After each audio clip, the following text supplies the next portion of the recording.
번갈아가며 봉독하시고 마지막 절은 합독하도록 하겠습니다. 예레미야 22장 20절부터 30절까지의 말씀입니다. 너는 레바논에 올라 외치며 바산에서 내 소리를 높이며 아바림에서 외치라. 이는 너를 사랑하는 자가 다 멸망하였음이라.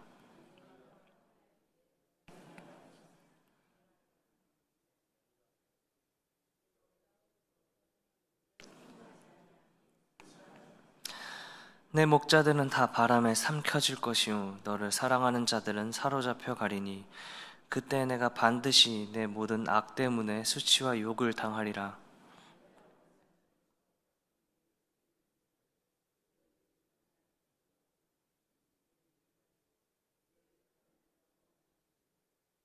여호와의 말씀이니라. 나의 삶으로 맹세하노니 유다 왕 여호야김의 아들 고니야가 나의 오른손에 인장 반지를 할지라도 내가 빼어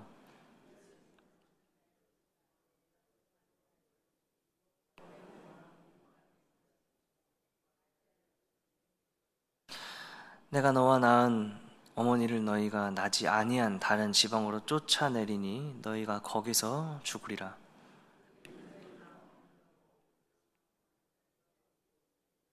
이 사람 고니야는 천하고 깨진 그릇이냐 좋아하지 아니하는 그릇이냐 어찌하여 그와 그의 자손이 쫓겨나서 알지 못하는 땅에 들어갔는고.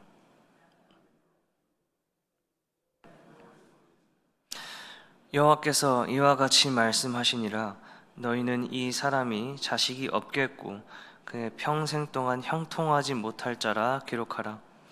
이는 그의 자손 중 형통하여 다윗의 왕위에 앉아 유다를 다스릴 사람이 다시는 없을 것임이라 하시니라. 아멘. 삶을 살아감에 있어서 이 세상 가운데 어떤 단체이건 어떤 집단이건 간에 심지어 사회적으로 좋지 않게 여겨지는 범죄 집단이라 할지라도 이 모든 공동체, 모든 단체, 어떤 집단에서 꼭 필연적으로 존재하는 것이 있습니다. 그것이 무엇일까요? 바로 리더십과 리더입니다. 그 단체와 집단을 이끌 실질적인 지도자, 대표자가 있기 마련이라는 것입니다. 심지어 범죄 집단에도 그렇습니다. 그 리더는 그 단체의 리더십을 발휘하게 됩니다. 그리고 그 리더십의 영향을 받는 그 집단의 사람들은 그 리더가 가진 이념과 생각들을 가지고 행동합니다. 그리고 그 집단의 이익과 집단의 추구하는 바를 위해 같이 움직입니다. 그렇기 때문에 그 리더가 가진 그 영향력은 상당히 그 집단을 좌지우지할 정도로 파급력이 큽니다. 그리고 그 리더십은 그 집단을 움직이게 하는 원동력이 됩니다. 하지만 그 리더는 영원하지 못하죠. 사람이라는 한계가 있기 때문입니다. 그 다음을 이을 리더가 잘하게 되는 경우가 있는 반면 사실 그렇지 못한 경우가 더 많다라는 사실은 우리 모두가 잘 알 것이라 생각됩니다. 그 집단의 리더의 영향력 아래 있는 사람들은 절대적으로 그 리더를 바라봐야 합니다. 제가 축구를 많이 좋아하기 때문에 축구를 좀 예로 들자면 실제로 이런 사례들이 빈번하게 일어납니다. 어떤 팀의 감독으로 제가 부임하게 되었습니다. 예를 듭니다. 선수와 코치, 구단 관계자 모두 그 클럽을 위해 뛰고 일하고 행정의 일을 하는 사람들이라 볼 수 있습니다. 그 팀을 대표하는 얼굴은 무엇일까요? 누구일까요? 그 팀을 대표하는 선수일 수도 있습니다. 그 팀을 대표하는 경기장일 수도 있을 것 같습니다. 그 팀의 문화나 특이한 팬 문화일 수도 있습니다. 하지만 그 팀을 대표하는 것은 그 팀의 감독이라 볼 수 있습니다. 이것에 이견을 달 축구 팬들은 없을 것입니다. 아무리 선수가 유명의 팀을 대표한다 한들 11명이 뛰는 경기에 고작 몇 명에 불과할 것입니다. 하지만 그 리더, 그 팀의 감독은 모든 선수들에게 가장 직접적으로 영향을 줄 수 있는 단 한 사람입니다. 단 한 사람의 결정권자라는 것이죠. 그렇기 때문에 모든 선수들은 감독을 바라볼 수밖에 없습니다. 감독의 말 한마디와 지시사항들을 숙지합니다. 그것을 무시한 선수들이 간혹 있지만 결국 대부분 그 권위 아래 움직이게 됩니다. 특히 운동신경과 그런 수준들이 상향 편준화되어 있는 현대 축구에서는 더욱더 이 감독의 권위가 더욱 올라가게 됩니다. 대부분의 감독은 정말 열심히 하겠죠. 자신의 커리어가, 자신의 이름값이 걸려있기 때문입니다. 또한 책임감도 있을 것입니다. 하지만 제가 감독으로 있는 팀에 위기가 찾아오게 됩니다. 저는 감독으로 예를 들었지만 팀 전체에 위기가 온 것입니다. 그 감독을 좌지우지할 수 있는 유일한 존재가 구단주입니다. 돈이 많기 때문입니다. 구단주가 저를 불러서 이야기합니다. 지금 팀 상황이랑 이런 게 좋지 못하기 때문에 더욱더 너가 열심히 해야 되고, 더욱더 좋은 선수들을 찾아야 되고, 더욱더 이럴 때일수록 더 열심히 해야 된다 라고 얘기를 합니다. 근데 제가 반발합니다. 내가 이런 감독으로 보낸 세월이 몇 년인데 나는 상관없다라고 반발합니다. 근데 제가 감독인데 그것을 무시해버립니다. 팀의 순위에도 관심이 없습니다. 그냥 무난하게 그 속한 리그의 중위권을 유지하면서 잘 먹고 잘 살고 그냥 빈둥빈둥 되는 감독이 되어버렸다 칩시다. 그러던 중에 다른 팀의 스카우터가 저한테 찾아옵니다. 지금 있는 팀보다 100억을 더 주겠다. 그러니까 우리 팀 감독으로 오는 것이 어떤가? 라고 제안합니다. 저는 1분도 고민하지 않고 그렇게 하자라고 합니다. 그리고 이번 시즌을 끝으로 바로 그 팀으로 가버립니다. 남은 경기, 선수, 그 팀의 상관 신경 쓰지 않고 제 멋대로 놀고 먹다가 그 팀으로 가버렸습니다. 이랬을 때 남은 선수들의 심경은 어떨까요? 아마 분노할 것입니다. 근데 분노함도 있겠지만 이제 우리 팀은 어떻게 되지? 라는 생각을 할 것입니다. 왜냐하면 좋던 싫던 간에, 좋은 감독이던 간에, 싫은 감독이던 간에 저는 그 팀을 대표하는 리더였기 때문입니다. 이제 우리 팀을 책임질 감독은 뽑기 이전에는 없습니다. 심지어 시간이 지났는데도 오지 않았다는 예를 들면 더욱더 그럴 것입니다. 팀의 상황은 점점 안 좋아질 것입니다. 이랬을 때 선수들은 다른 팀을 알아볼 것입니다. 그리고 실제로 감독을 잘못 만나서 팀이 망한 케이스가 상당히 많고, 감독을 잘못 만나서 다른 팀으로 이적하는 선수들이 상당히 많습니다. 사실 생각해보면 어찌 보면 리더는 리더이지만 동시에 사람입니다. 사람은 방금 말씀드렸다시피 한계를 가지고 있는 존재죠. 그렇게 리더의 자리에서 사소한 그 리더의 실수가 그 집단을 휘청이게 합니다. 그리고 그 리더와 실수와 그 리더의 말 한마디로 그 집단에 소속되어 있는 사람은 단체로 멘탈이 무너지거나 혹은 그 집단의 정체성까지 잃게 되는 경우가 있습니다. 영원한 리더, 영원한 리더십은 없습니다. 오늘 말씀을 준비하게 되면서 다시 한번 느꼈습니다. 이 세상에서 특히 영원한 리더는 존재하기 힘들 것이라는 생각입니다. 그렇다면 우리는 무엇을 바라봐야 합니까? 무엇을 의지해야 하는 것입니까? 오늘 말씀의 상황에서도 리더의 몰락을 보게 됩니다. 그리고 유일한 희망이라 여겼던 그것마저도 무너짐을 오늘의 말씀은 이야기하고 있습니다. 그리고 그렇기에 우리가 바라봐야 할 것, 의지해야 할 것이 무엇인지 오늘 말씀을 통해 우리에게 보여주고 있습니다. 오늘 말씀의 처음 부분을 보게 되면 하나님께서 예레미야에게 높은 산에 올라가서 외치라는 명령을 하시게 되죠.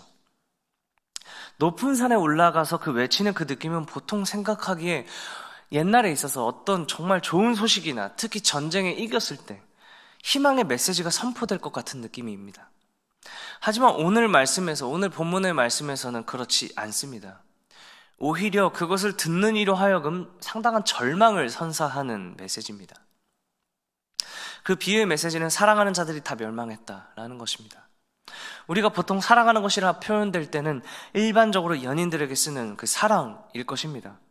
오늘 말씀에서 그렇게 비유해서 그들에게 높은 산에 올라가 외치는 것은 그들에게 있어서 네가 그렇게 사랑했던 것들이 이제 다 끝났다라는 선언인 것입니다. 그렇기 때문에 그들에게는 상당히 절망적일 것입니다. 사랑하는 연인의 관계가 끝났다는 것은 사실 누구에게나 받아들이기 힘든 것입니다. 여기서 이 예루살렘에 사랑했던 대상은 무엇이었을까요? 먼저는 그들 주변의 이방국, 동맹국들이 될 수 있을 것입니다. 그들의 입장에서는 뭔가 주변에 동맹을 맺어서 자기 자신의 나라를 보호해 주실 것이라 여겼고 의존할 가치가 있는 것이 이 동맹국이지 않을까 생각해 봅니다.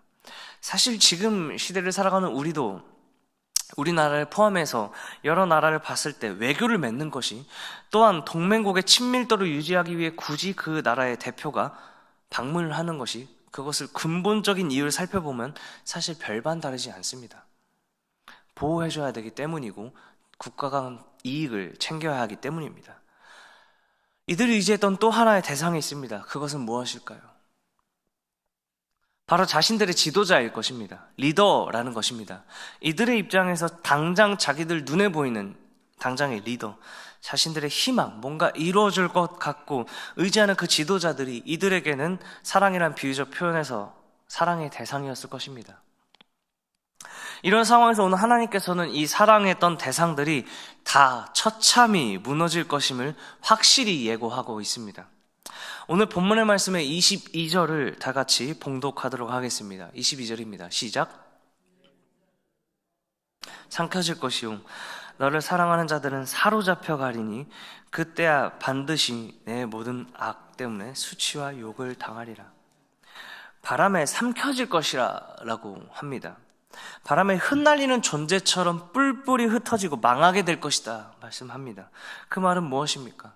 너희들이 지금 그렇게 의지했던 리더들, 지도자가 아주 작게 흩날려 버릴 정도로 무기력한 존재로 밑바닥까지 깔려버리게 된다라는 예고입니다. 이방의 동맹국들 그리고 자신들의 지도자들, 이 두 가지가 다 멸망할 것이다. 그리고 다 여지없이 말입니다. 이제 너희들이 사랑했던 대상들이 다 모두 눈앞에서 사라질 것이다. 이게 오늘 본문의 예루살렘을 향한 앞으로 닥칠 운명을 예고하고 있습니다. 이제 그 멸망의 시점이 끝나지 않고 집중되어서 한 사람으로 향하게 됩니다. 그 한 사람이 고니아입니다. 당시 상황은 앞선 말씀에서와 같이 정말 절망 그 자체였습니다. 여호야김 왕은 예레미야를 통한 하나님의 돌아오라는 경고의 메시지를 무시했다라는 것입니다. 그 불순종의 역사가 그 아들 고니아에게도 고스란히 나타나게 됩니다. 고니아는 왕이 되자마자 큰 위기를 맞게 되죠. 예루살렘을 치기 위해 지금 군대들이 몰려오고 있던 시기, 바벨론의 칼에 맞기 일보 직전의 상황에 아버지와는 달리 다시 하나님께 돌이키는 유일한 선택지가 있었습니다. 유일한 끈이 있었다라는 것입니다. 하지만 고니아는 그 상황, 그 선택을, 그 끈을 잡지 않았습니다. 아버지와 똑같은 사람이었죠. 열왕기하 24장 9절의 말씀입니다. 아버지의 모든 행위를 따라서 여호와께서 보시기에 악을 행하였다. 성경은 분명히 말하고 있습니다. 역사가 그것을 증명합니다. 이 고니아의 결말은 사실 여러분들이 예상할 수 있을 것입니다. 사실 불보듯 뻔합니다. 먼저 하나님께서 그 리더 고니아의 사실상의 권한을 직접 걷어가실 것을 예고합니다. 본문의 24절의 말씀입니다. 같이 봉독하도록 하겠습니다. 시작. 나의 삶으로 맹세하노니 유다왕 여호야김의 아들 고니아가 나의 오른손에 인장반지라 할지라도 내가 빼어. 이 왕의 인장반지를 뺄 것이다. 그것도 내가 빼어라는 것은 사실상 그 왕은 끝났다라는 것입니다. 인장반지가 무엇입니까? 그 당시에 하나님의 왕권을 대행하는 상징입니다. 그 왕 자체를 상징하는 것이죠. 그것을 상징하는 그 인장반지를 내가 직접 빼내다는 것은 고니아는 이제 하나님께서 버리신다는 메시지입니다. 그것을 비유적으로 아주 확실히 암시하는 것입니다. 그 후 고니아는 실제로 바벨론의 포로로 잡혀가죠. 거기서 심지어 끝나는 것이 아닙니다. 돌아오지 못합니다. 심지어 이방 땅에서 죽음을 보게 될 것을 분명히 오늘 본문의 26절의 말씀을 통해 예고하고 있습니다. 하지만 오늘 말씀은 여기서 멈추지 않습니다. 결국은 고니아 이후 왕위를 잇지 못하게 되는 최후의 결말을 오늘 마지막 30절을 통해 볼 수 있습니다. 그것이 오늘 말씀에서 깨진 그릇처럼 회복할 수 없을 정도로 몰락할 것임을 분명히 예고하고 있습니다. 물론 그 결말에 하나님의 리셋과 회복이 시작되긴 합니다. 하지만 오늘 말씀에서 우리가 생각해 봐야 될 것은 무엇입니까? 먼저는 우리가 생각해야 할 것은 모든 키를 쥐고 있는 것이 눈에 보이는 것이 아닌 눈에 보이지 않는 하나님의 손에 쥐어져 있다라는 것을 우리가 깨달아야 할 줄로 믿습니다. 오늘 말씀에서의 그 리더와 예루살렘의 눈에 보이는 것들을 철저하게 의존하고 의지하고 따라갔던 사람들이죠. 눈에 보이는 우상, 눈에 보이는 자기를 이끌 리더들. 하지만 그 끝이 오는 하나님의 결심 한 번으로 모든 것이 물거품이 되는 모습을 보게 됩니다. 오히려 눈에 보이고 가장 확실한 것처럼 보이나 가장 불안한 것이며 가장 채워줄 것처럼 보이나 채워줄 수 없음을 오늘 말씀을 통해 다시 한번 보게 됩니다. 여호야김의 이혁, 고니야, 어찌 보면 이들에게 있어서는 절체절명의 위기, 좋든 싫든 그 상황에서의 희망이었을 것입니다. 그렇게 이 백성들은 그가 키를 쥐고 무엇인가를 하길, 이 상황에서 우리를 구해주고 우리를 향해 옥지어 오는 그 바벨론의 세력을 막아주기를 바랬을 것입니다. 하지만 그 키는 그들에게 없었죠. 그 키는 하나님이 쥐고 있습니다. 하지만 그들은 그것을 보지 못했습니다. 이미 영적인 중병에 걸려있기 때문입니다. 이미 우상 숭배에 쩌들었을 이 백성들입니다. 우리는 지금 누구의 손을 보고 있는지 돌이켜봐야 할 것입니다. 세상이 말하는 것들을 보면 그 세상이 쥐고 있는 손을 보게 되면 우리는 세상의 소나기에 놀아나는 꼴이 되는 것입니다. 그게 맞고 그게 안정을 주고 그게 답인 것처럼 살지만 사실 오늘 말씀에서와 같이 우리의 인생의 키는 눈에 보이는 것이 아닌 하나님이 쥐고 있습니다. 우리는 세상의 소나기에 돌아가는 것이 아닌 하나님의 손 안에 있어야 하는 하나님의 사람이자 하나님의 자녀임을 잊지 말아야 할 줄로 믿습니다. 그렇게 우리는 눈에 보이지 않는 그 하나님을 또 늘 돌아봐야 할 것입니다. 돌아가야 하며 동시에 돌이켜야 하며 그것은 단 한 번으로 끝나는 것이 아닙니다. 우리는 피조물의 한계에 있는 존재입니다. 하지만 그것이 오히려 하나님의 입장에서 봤을 때 우리에게 유일하게 기대하시고 있는 모습입니다. 왜일까요? 오히려 그렇기 때문에 우리가 한계를 가진 존재들이기 때문에 그렇기 때문에 눈에 보이는 것을 의지하며 살아가 봤는데 그것이 우리를 채워줄 수 없고 우리에게 평안을 가져다 줄 수 없음을 날마다 깨닫고 우리의 소망이, 우리의 유일한 소망이 하나님이라는 것을, 그래서 하나님밖에 없다라는 것을 우리의 고백으로, 우리의 무릎으로 하는 것, 우리의 기도로 고백하는 것, 우리의 입술로 고백하는 것, 그것이 우리가 하나님을 가장 잘 사랑하는 방법입니다. 사실 이 모습이, 이 그리스도인의 모습이, 하나님의 자녀된 모습이 오늘 말씀의 비유로 표현된 사랑의 순기능이고 하나님께서 말씀하시는 사랑입니다. 오늘 사랑하는 자의 대상은 눈에 보이는 것이 아닌 그것을 쫓는 모든 이들에 대한 멸망을 선포하는 것처럼 쓰였지만 원래 그 사랑하는 자들을 하나님의 언약 대상인 그들을 통해 사랑하는 것이 사랑의 원래 말씀의 기능입니다. 또한 그것은 성경에서 종종 자주 표현되는 말씀입니다. 하나님의 입장에서 봤을 때 그들은 지금 나를 사랑해야 되는 존재들이고 나를 바라봐야 하는 존재들인데, 내가 택한 백성들인데 지금 나에게 늘 돌이키고 돌아봐야 하는데, 내가 지금 사랑하는 우리들이 자꾸 세상을 사랑하고 나를 보지 않고 세상을 바라보고 세상에게 늘 속으면서 세상을 향해 돌이키고 우상 숭배를 하고 있습니다. 그렇기 때문에 하나님의 입장에서 어쩔 수 없이 불가피한 멸망의 카드를 꺼내신 것입니다. 그렇기 때문에 사랑을 다시 하나님의 입장에서 마음 아프지만 어쩔 수 없이 멸망을 선언하고 있습니다.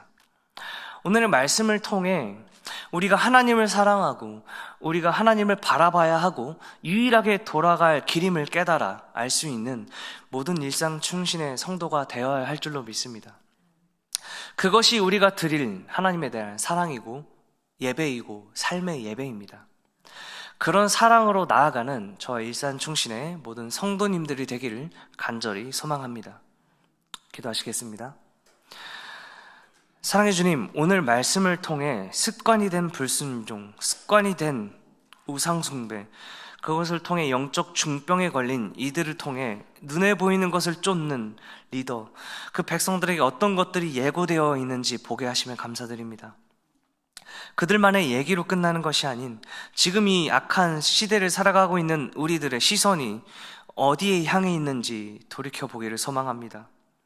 우리들의 모든 키를 쥐고 있는 것이 세상이 아닌 하나님의 주권 아래에 있음을 다시 한번 고백합니다. 우리가 그 하나님께 돌아가길 원합니다. 그 하나님께 돌이키길 원합니다. 항상 우리가 돌이키기를 원하시고 언제나 돌이켰을 때 맞이해 주실 분이 있음 또한 고백합니다. 우리의 사랑의 대상이 세상이 아닌 하나님임을 다시 한번 고백합니다. 감사하며 사랑이 많으신 예수님의 이름으로 기도드립니다. 아멘.